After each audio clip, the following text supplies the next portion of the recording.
2024 సంవత్సరం రాష్ట్ర ఆంధ్రప్రదేశ్ సార్వత్రిక ఎన్నికల సమరం ముగిసిన విషయం తెలిసిందే.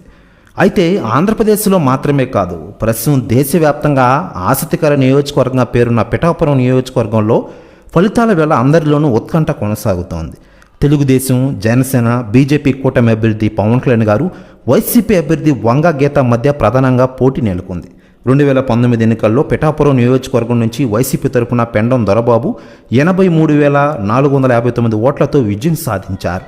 టీడీపీ తరపున నుంచి పోటీ చేసిన వర్మ 68,467 ఓట్లు సాధించగా, జనసేన పార్టీ నుంచి పోటీ చేసిన మాకినేడి శేషకుమారి ఓట్లు సాధించారు. 2019 ఎన్నికల్లో మొత్తం 14,992 ఓట్ల మెజారిటీతో వైసీపీ పిఠాపురం నియోజకవర్గంలో విజయం సాధించింది. ఇక 2024 ఎన్నికల్లోనూ పిఠాపురంపై అందరి దృష్టి కేంద్రీకృతమైంది.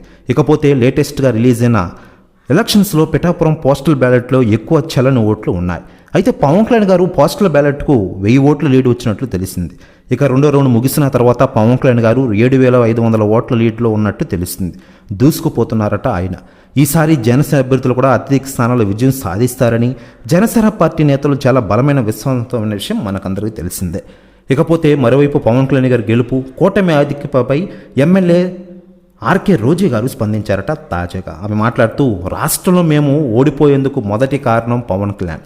చాలా ట్రై చేసినా పవన్ కళ్యాణ్ ఒక్కడే అడ్డు వచ్చాడు. కూటమి విజయం సాధించే అవకాశాలు ఎక్కువగా ఉన్నాయి అంటూ సంచలన వ్యాఖ్యలు చేశారట రోజా గారు. ప్రెస్ న్యూస్ కూడా తెగ వైరల్ అవుతోంది.